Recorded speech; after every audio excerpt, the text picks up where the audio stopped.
HSC 25, 26, 27 batch আজকের ভিডিওতে সবাইকে স্বাগত জানাচ্ছি। এখন আমরা আলোচনা করব বাংলা প্রথম পত্রের মাসিপিসি গল্পের বোর্ডে আসা সকল এমসিকিউ নিয়ে। তাহলে চলো শুরু করা যাক। তো দেখো এখানে মানিক বন্দ্যোপাধ্যায় কত সালে জন্মগ্রহণ করেন? সো এটা আমাদের কি কবি পরিচিতি থেকে এসেছে, এটা হবে 1908 সালে। তোমাদেরকে আমি বারবার বলেছি যে কবি পরিচিতি, পাঠ পরিচিতি এগুলো কিন্তু খুব ভালো মতো পড়তে হবে, ঠিক আছে? তারপর দেখো এখানে মানিক বন্দ্যোপাধ্যায়ের পিতৃ প্রদত্ত নামটা কি? তার পিতা থেকে আসলে কি নাম দিয়েছিল? এটাও কিন্তু কবি পরিচিতি থেকে এসেছে। এটা কি হবে? প্রবোধ কুমার বন্দ্যোপাধ্যায়। তারপর দেখো মাঝখানে গুটিসুটি হয়ে বসে আছে অল্প বয়সী একটি বউ। বউটিকে বউটি কিন্তু আহ্লাদী ছিল, ঠিক আছে? মাসিপিসির মাঝে সে যখন আসছিল ইয়েতে তোমার শালতিতে করে, সে কিন্তু সেখানে বসেছিল গুটিসুটি হয়ে। ওসব একরকম ছেড়ে দিয়েছে যোগু। এখানে ওসব বলতে কি বোঝানো হয়েছে? এটা কি নেশা করা, ঠিক আছে? যখন হচ্ছে কৈলাস বলতেছে যোগুর নামে, যখন হচ্ছে কৈলাস বলতেছে যে হ্যাঁ যোগু তো এখন আবার আহ্লাদিকে নিতে যাচ্ছে, সো এখন সে এসব ছেড়ে দিয়েছে।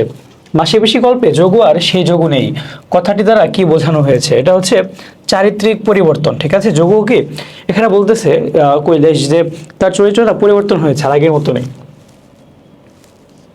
এরপর দেখো এখানে বজ্জাত হোক খুনি হোক জামাই তো। মাসিপিসি গল্পের পিসির এই উক্তির মধ্য দিয়ে কি প্রকাশ পেয়েছে? এটা কি সামাজিকতা আর দায়িত্ববোধ। এখানে দেখো তোমার কিন্তু অন্য অনেক কিছুই মানে মাথায় আসতে পারে, সৌজন্য, আত্মীয়তা, তো মেইনলি এই সামাজিকতা, সামাজিক যে দিকটা, যে যত যাই হোক সে তো আসলে জামাই, আমাদের মেয়ের জামাই, ঠিক আছে? সো এখানে কিন্তু এটা কিন্তু খুবই ডাউট হয় সবাই, এটা কিন্তু অনেক ভুল হয় অনেকের। ওকে, তারপর দেখো আমরা এখানে মাসিপিসি গল্পে অল্প দিন আগে কার মেয়েটা শ্বশুর বাড়িতে মরেছে? এটা হচ্ছে রহমানের, ঠিক আছে? বড় রহমান যে আছে, হ্যাঁ, তার মেয়েটা যখন মাসিপিসি কৈলাস কথা বলছিল, বড় রহমান কিন্তু তাদের সাথেই ছিল, তখন বড় রহমানের কিন্তু তার মেয়ের কথাটা মনে পড়ে। দেখো এখানে মাসিপিসি গল্পে বজ্জাত হোক খুনি হোক জামাই তো, এই বাক্যটাতে কি প্রকাশ পেয়েছে? এটা কিন্তু প্রথানুগত্য হবে, ঠিক আছে? এখানে জামাই প্রীতি মনে হইতে পারে তোমার, জামাই ভিত্তি না, কুসংস্কার না মনে হতে পারে, বাট এই যে প্রথানুগত্য, এই জিনিসটা একটু মাথায় রাখবা। এটা কিন্তু মাঝে মাঝে এমসিকিউতে আসে, অনেক বোর্ডে এসেছে এর আগে। তারপর এখানে আহ্লাদী ও বুড়ো রহমানের কন্যা তারা দুজনেই কি? তারা দুজনে কিন্তু দেখো সুন্দরী, এটা কিন্তু বলা হয় নাই। শিক্ষিতা, এটা বলা হয় না। অশিক্ষিত বলা হয় নাই। তারা দুজনে কি নির্যাতিতা। একজন কি নির্যাতনের শিকার হয়ে তার জামাই বাড়িতে মৃত্যুবরণ করেছে, আরেকজন কি সে জামাই বাড়ি থেকে চলে এসেছে। আচ্ছা, তারপর দেখো কলেরায় আহ্লাদীর পরিবারে কতজন সদস্যকে হারিয়েছিল? কলেরায় কিন্তু আহ্লাদী তার পরিবারের মোটামুটি 3 জন সদস্যকে হারিয়েছিল, ঠিক আছে? এই যে কোন রোগে, তারপর হচ্ছে কতজনকে হারিয়েছিল, আহ্লাদী তার বাবাকে গিয়ে হারিয়েছিল, এটা কিন্তু আসে মাঝে মাঝে এমসিকিউ। দেখো এখানে আহ্লাদী তার পরিবারের 3 জন সদস্যকে কোন অশ্বকে হারিয়েছে? এই যে কলেরাতে, ঠিক আছে? তারপর দেখো যদি পরবর্তী প্রশ্নে আমরা যাই, আহ্লাদীকে তার স্বামী যেভাবে নিয়ে যাবে বলে কৈলাসকে জানায়, সেটা হচ্ছে কি মামলা করে। কৈলাস কিন্তু জানায়, ঠিক আছে, মাসিপিসির কাছে যে তোমরা তার স্ত্রীকে কিন্তু রাখতে পারবে না বেশি দিন, মামলা করলে কিন্তু ধরা খেয়ে যাবে। ওকে, সো আগে আগে পাঠিয়ে দাও, এটা বলে। জেলে নয় গেলাম কৈলাস, কিন্তু মেয়া যদি স্বামীর কাছে না যেতে চায় খুন হবার ভয়ে। উক্তিটিতে প্রকাশ পেয়েছে মাসিপিসির কি সাহসিকতা আর বুদ্ধিমত্তাটা, ঠিক আছে? দেখো এখানে সাহসিকতা আর বাগাড়ম্বরতা, এটা কিন্তু আসলে হয় না, সো এটা কাটা। আইন সচেতনতা, এটাও কিন্তু আসলে হয় না এইভাবে, এটাও হয় না। আইন সচেতনতা প্লাস বুদ্ধিমত্তাও কিন্তু হয় না। সো মেইনলি কি সাহসিকতা আর বুদ্ধিমত্তা, এই দুটো জিনিসই কিন্তু প্রকাশ পেয়েছে, এগুলো একটু দেখবা। তারপর এখানে মাসিপিসি গল্পে কোন রোগটি মহামারীর অন্তর্ভুক্ত? এটা কি কলেরা। কলেরাতে কি আহ্লাদী তার 3 সদস্যকে হারিয়েছে পরিবারের। ওকে, তারপর দেখো মাসিপিসি গল্পে আহ্লাদীর বাবা কি অসুখে মারা গিয়েছিল? সেটা কি কলেরা।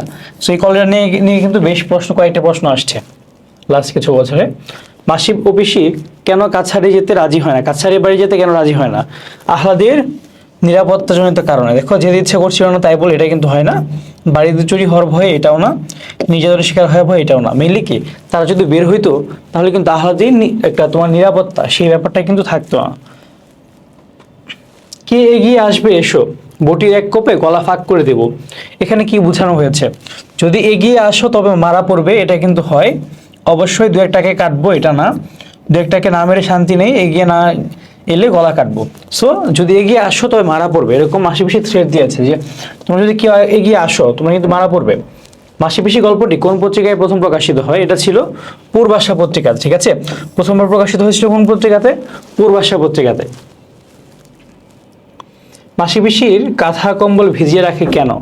দেখো যুদ্ধের আয়োজন হিসেবে, হ্যাঁ এটাই কিন্তু হয় অ্যাকচুয়ালি। মাসিপিসি কিন্তু আসলে যুদ্ধের আয়োজন হিসেবেই কাঁথা কম্বল সব ভিজিয়ে রাখে, ঠিক আছে।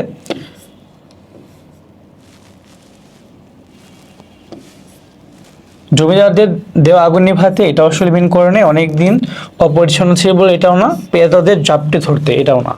ওকে, তারপর আসো আমরা সামনে যাই। এখানে দেখো যে শালটি কি কাঠের তৈরি, মানে শালটিটা কি কাঠের তৈরি। শব্দ এই প্রশ্নটা কিন্তু এসেছে শব্দার্থ থেকে। তোমাদেরকে আমি বারবার বলি যে শব্দার্থ বলো, পাঠ পরিচিতি বলো, কবি পরিচিতি বলো, এগুলো কিন্তু পড়বো ভালো মতো, ঠিকই। তাল বা শাল গাছের, ঠিক আছে, তাল বা শাল গাছের কাঠ দিয়ে কিন্তু এই শালটিটা তৈরি হয়েছে। আচ্ছা, তারপর দেখো মাসিপিসি গল্পটি নিচের কোন গ্রন্থে সংকলিত হয়েছে?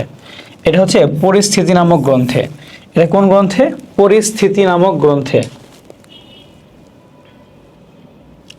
মাসিপিসি গল্পে শেষ পর্যন্ত ঐজ্জ্বল্য লাভ করেছে কে?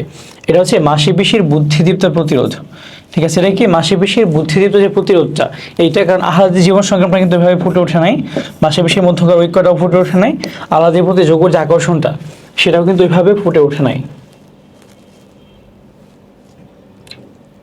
এরপর দেখো এখানে আহলাদিকে রক্ষার জন্য মাসিপিসির প্রচেষ্টায় তাদের চরিত্রে যে দিকটি প্রকাশ পেয়েছে তা হলো দায়বদ্ধতা থেকে মুক্তি, এটা কিন্তু না।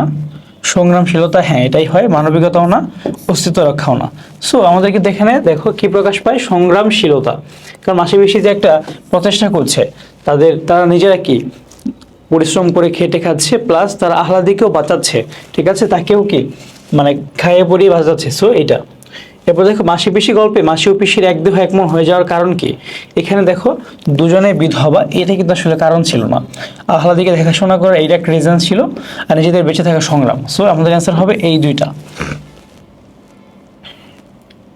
তারপর দেখো এখানে যে শক্তির দ্বারা মাসিপিসি আহলাদিকে প্রতিকূল পরিবেশ থেকে বাঁচাতে সক্ষম হয়েছিল তা হচ্ছে কি? দেখো সাহস। সাহস তাদের মধ্যে আছে, ঐক্য আছে, গায়ের জোরটা কিন্তু এখানে হয় না। সো অ্যান্সার হবে কি? এইটা।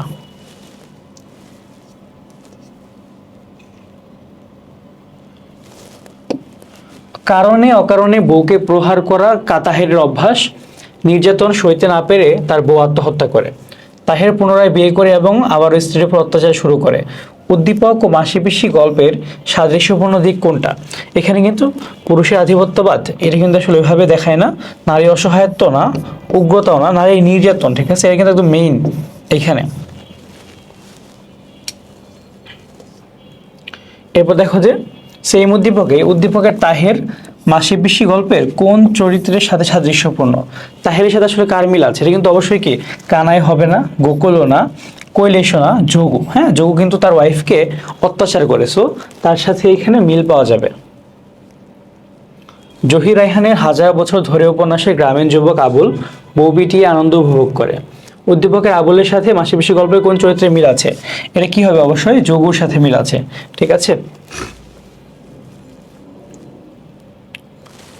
জহির রায়হানের সেই উদ্দীপক, এখানে মাসিপিসি গল্পের উক্ত চরিত্রের সাথে উদ্দীপকের আবুলের সাদৃশ্য কোথায়? এটা কি স্ত্রীর প্রতি নির্যাতনে, নিষ্ঠুর আচরণেও না, কর্তৃত্ব পরায়ণতায় না, স্ত্রীর প্রতি অবজ্ঞাও না, ঠিক আছে। এটা কি নির্যাতন? মেইনলি কি আমরা নির্যাতনকে তুলে ধরেছি এখানে। আচ্ছা, হঠাৎ দাওয়া থেকে ছুটে এসে মুহূর্তে হালিমার চুলের গোছাটা ধরলো আবুল। তারপর কোনো চিন্তা না করে সজোরে একটা লাথি মেরে বসিয়ে দিল তলপেটে। মাগো বলে পেটটা চেপে ধরে মাটিতে বসে পড়লো হালিমা। উদ্দীপকে আবুলের সঙ্গে মাসিপিসি গল্পের যে চরিত্রের সাদৃশ্য রয়েছে সেটা হচ্ছে যোগু, ঠিক আছে। যোগু কিন্তু তার স্ত্রীকে অত্যাচার করে। তারপর দেখো উদ্দীপকের মাসিপিসি গল্পের সঙ্গে যে দিকটি সঙ্গতিপূর্ণ সেটা কি? নারীর সংগ্রামী মনোভাব না, সমাজে লিঙ্গ বৈষম্য না, শাশ্বত মাতৃত্বের মহিমাও না, এটা কি নারীর নির্যাতিত রূপ। এটা স্বামী পরিত্যক্তা হতদরিদ্র জয়গুণ সূর্যদীঘল বাড়িতে একা বসবাস করে। উদ্দীপকের জয়গুণ মাসিপিসির গল্পের কার প্রতিনিধিত্ব করছে? সেটা কি? মাসিপিসি, ঠিক আছে। মাসিপিসিও কিন্তু তারা একা বসবাস করছে, ঠিক আছে।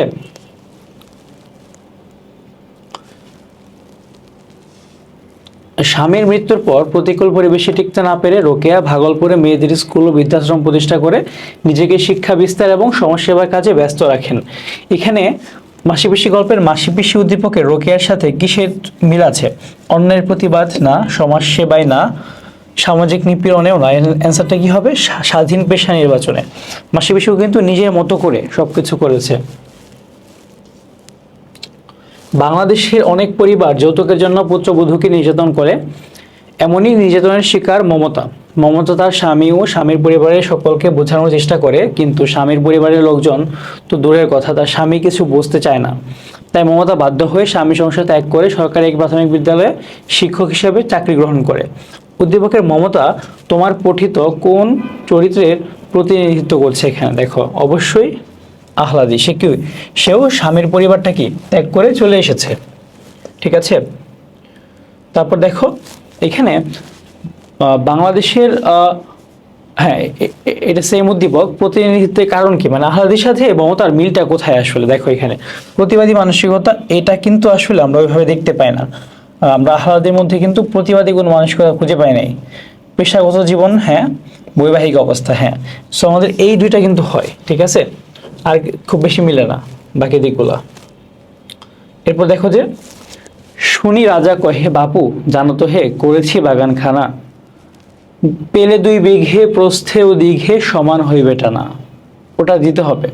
উদ্দীপকের রাজার সাথে মাসিপিসি গল্পের সাদৃশ্য কোথায়? এটা গোকুল, ঠিক আছে। গোকুল কি তার পেয়াদা পাঠায়, তারা কি তাদের জমিটাকে মানে অধিগ্রহণ করতে চায়, ঠিক আছে। এটা কি 2 বিঘা জমি যে ইয়াটা আছে, কবিতাটা আছে, সেটার সাথে মিল আছে। তারপর দেখো উদ্দীপকে মাসিপিসি গল্পের কোন দিকটি প্রকাশ পেয়েছে? এটা কি দুর্বলের প্রতি উৎপীড়ন? এটা না। অসহায়ের আক্ষেপ না। নীরব প্রতিবাদও না। এটা কি আধিপত্যবাদ? এই যে আধিপত্যবাদটা, এটা কিন্তু 2 বিঘা জমি কবিতাতেও প্লাস এখানেও আমাদের যে গল্পটা আছে এখানেও প্রকাশ পেয়েছে। মুক্তিযোদ্ধা মেজর শামসুল আলম স্কুল ও কলেজে 9ম শ্রেণীর ছাত্রী লায়লা এলাকার কিছু দুষ্ট লোকের অত্যাচারে স্কুলে যাওয়া বন্ধ করে দেয়। তার সহপাঠীরা এই সংবাদ পেয়ে তার বাড়িতে আসে। এখন তারা লায়লাকে সঙ্গে নিয়ে স্কুলে যায়। তাদের প্রত্যেকের হাতে থাকে বাঁশের লাঠি। কেউ আর এখন তার দিকে চোখ তুলে তাকায় না। উদ্দীপকের দুষ্ট লোকদের সাথে কোন চরিত্রের মিল আছে? এটা হচ্ছে গোকুল, ঠিক আছে। গোকুল কিন্তু আহ্লাদের দিকে খারাপ নজর দেয়, ঠিক আছে। তারপর দেখো উদ্দীপকের মূল ভাবটি মাসিপিসি গল্পের কোন দিকটিকে প্রতিফলিত করে? দায়িত্ববোধ ও বন্ধুত্ব, এটা হয় কিন্তু খুব বেশি না, ন্যায় বন্ধুত্ব না। সামাজিকতা ও দায়িত্ববোধ না। ঐক্য ও সাহস, এটা কিন্তু সবাই মিলে একসাথে আসছে, তারা কি সাহস দেখাচ্ছে, ঠিক আছে। তারাপুর গ্রামের মেয়ে রাবেয়া শ্বশুরবাড়ির নির্যাতন সইতে না পেরে ফুফু সলিমা বেগমের কাছে পালিয়ে আসে। গ্রামের মাতব্বর নারী লোভী জয়নলের কুদৃষ্টি পড়ে রাবেয়ার উপর, কিন্তু সলিমা বেগম জননী সাহসিকা, তিনি দৃঢ়বত্তই মা পাখির মতো আগলে রাখেন অনাথ ভাইজি রাবেয়াকে। এখানে সলিমা মাসিপিসি গল্পে কাকে প্রতিনিধিত্ব করতেছে? মাসিপিসি। খুবই ইজি প্রশ্ন এগুলো। দেখো উদ্দীপকে মাসিপিসি গল্পের কোন দিকটি প্রতিফলন ঘটেছে? সেটা হচ্ছে কি, সেটা হবে নারীর সহনশীলতা, পুরুষের লালসা, পণপ্রথা, জীবন সংগ্রাম। এখানে দেখো যে মাসিপিসি গল্পের কোন দিকটি এখানে আসতেছে। এখানে দেখো নারীর যে সহনশীলতা সেটা কিন্তু নাই, পণপ্রথাও নাই, জীবন সংগ্রামও নাই। পুরুষের যে লালসার দিকটা সেটাই কিন্তু 2 জায়গায় কিন্তু কমন তুমি দেখতে পারবা, ঠিক আছে। সো এখানে দেখো আমাদের যারা এইচএসসি 25-26 ব্যাচ আছো, তোমাদের জন্য কিন্তু আমাদের একটা ইউনিট কোর্স আছে। আমাদের ক্লাসগুলো যদি তোমার মনে হয় ভালো লাগছে তাহলে কিন্তু আমাদের ভার্সিটি বিজয় যে কোর্সটা আছে সেখানে ভর্তি হতে পারো। এটা কিন্তু মানবিক ক্লাস বিভাগ পরিবর্তনের সকল ভার্সিটির জন্য আমরা ডেডিকেটেড ক্লাস নিব ইনশাল্লাহ। সো বিস্তারিত জানতে তোমরা আমাদের এখানে পাবা, প্লাস আমাদের ওয়েবসাইট বলো বা ফেসবুক পেজ, ইউটিউব চ্যানেলেও কিন্তু ডিটেলস পেয়ে যাবা, ঠিক আছে। সবাই ভালো থাকো, পরীক্ষা ভালো মতো দাও। আল্লাহ হাফেজ।